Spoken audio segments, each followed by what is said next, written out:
Bayan, ipakita ko sa inyo dito yung sa kitchen ko. Meron ako ditong maliit na space na malalim siya. Bala ko na ilagay dito yung mga kaldero ko, kaya yan, lilinisan ko na siya. Medyo malinis na to, kaso dahil nga sa hindi ako nagkaroon ng time, nagkaroon pa rin siya ng mga alikabok.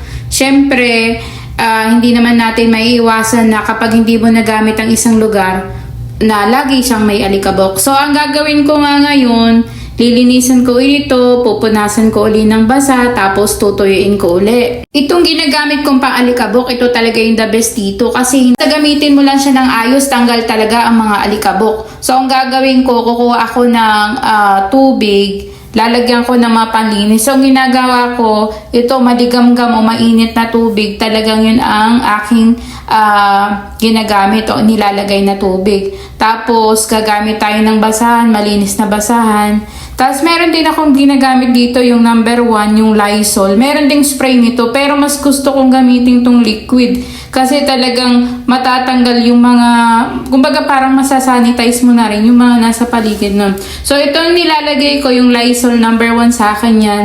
Tapos, nilalagyan ko pa to ng minsan oil. Halimbawa, yung mga essential oils. Yan, meron ako dito yung peppermint. Maganda siya talaga na gamitin. Kaya lalagyan ko lang siya ng mga 5 patak. Ayan, sapat na para panlinis. Ayan, so inumpisahan ko na yung pagpupunas. Yung inumpisahan ko sa taas, napunasan. Gamit yung basahan na ginamit, na pinakita ko sa inyo kanina. Maganda kasi din yung klase ng basahan na yun na talagang absorbent siya. Kayo, ang hirap na ipakita yung paraan ng paglilinis ko kasi nga sobrang talagang malalim ito. Para bagang siyang isang kuweba na nandoon. Hindi ko ba alam kung bakit ganito yung pagkakagawa dito sa apartment. Pero kung sa pagkuha naman ng mga halimbawa kaldero, maganda rin naman siya. Pero yung paglilinis talagang mahirap. Kailangan syempre hanggang kasulok-sulukan, malinisan. O ayan, malinis na yung itsura niya at saka tutuyuin ko rin siya. Tsaka naglagay din ako dito ng ilaw kasi nga dahil sa malalim ito kailangan ng ilaw. Di battery lang naman siya. Kada may kukunin ka, mas madali kasi may ilaw.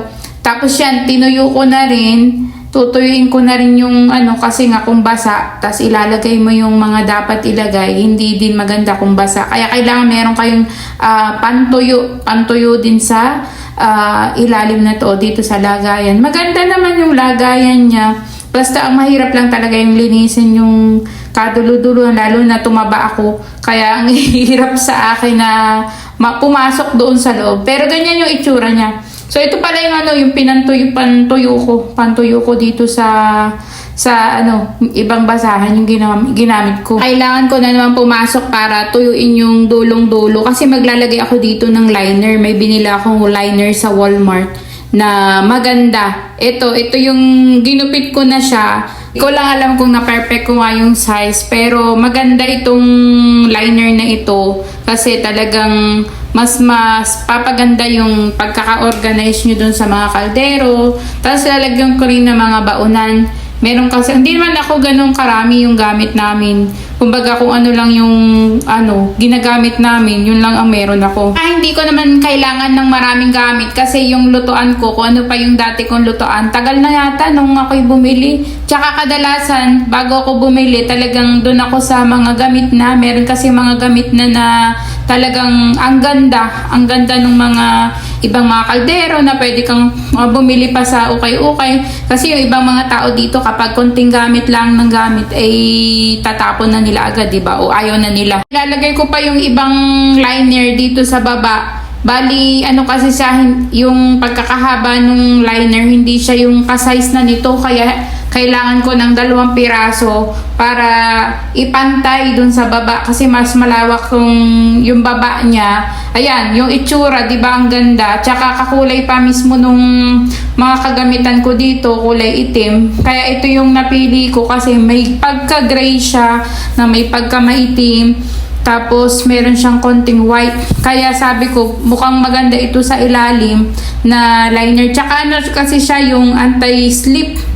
anti-slip on. Mahalaga kasi yun sa drawer o kung ano man para hindi maglaglagan o mag-isudan yung mga kaldero nyo o kung ano man yung ilalagay nyo. So dito sa may taas, pakita ko sa inyo, dyan sa may taas na liner, ang gagawin ko kasi lagyan ko sana ng thumbtacks pero hindi ko kasi siya talagang ginupit yung pinakapantay siya kasi mas maganda may sobra. Tsaka bala ko na lagyan ng thumbtacks, yung thumbtacks na meron tayo dyan. Pero tingnan natin kung kahit hindi natanggalin. So ganyan ang itsura nung sa ilalim niya. So ito yung mga gamit na kadalasan napulot ko lang dun sa mga kapitbahay. Hindi ko siya talaga binili.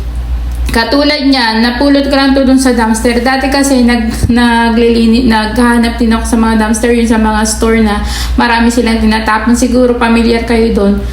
Dati kasi nung mga maliit pa yung anak ko noon, ako ay namamasura. Pero okay lang, hindi man siya talagang mukha kang namamasura, talagang namumulot ka lang. At saka yung mga kapitbahay, mga nagtatapon sila ng maayos pang gamit. Ayan, di ba ang ganda? Tapos ilalagay ko dyan yung ito yung pinaka number 1 kong ginagamit. May iba't iba akong mga hasaan. Pero matatagal na to. Yung bago lang dito yung color black. Bali, binili ko lang siya ng sales. So ito yung sa ihawan ko. Meron kasi akong indoor na ihawan. Yun yung pantakip niya. Tapos ito yung mga, syempre yung natin, panggayatan. So iba yung panggayat ko syempre sa karne. Tapos yung panggayat ko ng gulay, kasi mahalaga na hindi ka, kung ano yung pinanggagayat mo sa gulay, yung pinanggagayat mo sa karne, hindi mo dapat igagayat din doon kasi pwede kang magkasakit. So yung sinasabi nilang salmonella. So meron ako yun. Tsaka yung panggayat na yun ay sa anak ko, laruan niya. So para mas malibang siya kapag ako ay naggagayat ng gusto ko rin siya na maggayat para makita niya na pareho, kumbaga part siya ng pagluluto kapag ako nagluluto. So ito yung may nagbigay lang nito sa akin. Bali ito ay yung parang siyang charger sa kapag makain ka, lalagay mo dyan yung plato. Tawag nila doon charger. So yun, sa tingin ko hindi ko na siya kailangan, pero pakasakaling kailangan ko pala lalo sa anak ko para hindi ganun magkalat. So ito yung aking, dati ko pa itong mga gamit. Katulad nitong mga tawag nga diyan, yung mga pamprituhan ko. Tapos yung salaan, matagal na yun sa akin. Tapos yung mga kalderong yan. Halos hindi pa ako nakakabili. Kasi nga sabi ko, ayos pa naman, bakit bibili agad kung hindi naman kailangan. So ayun, parang dati kasi gulo-gulo lang kung san-san. Dapat pala napakita ko kanina kung anong ayos ng mga kaldero ko. Kaso hindi ko na yung video na kung anong ayos dati ng kaldero ko. So ito parang mas naging ayos siya. Mas naging organized. Kahit pa simple lang yung bahay mo o nangungupahan ka lang, hindi dahilan yung parang hindi ka mag-ayos ng bahay mo. So ito yung mga iba pang mga pantakip dun sa salad ko yung ginagamit yung pantakip na yun. So ayan, so hirap ako sa pag-video kasi hawak-hawak ko, pero sana makita nyo yung paraan. So nilagay ko muna sa taas yung mga iba na hindi ko pa alam kung saan, undecided pa ako kung saan ko ilalagay.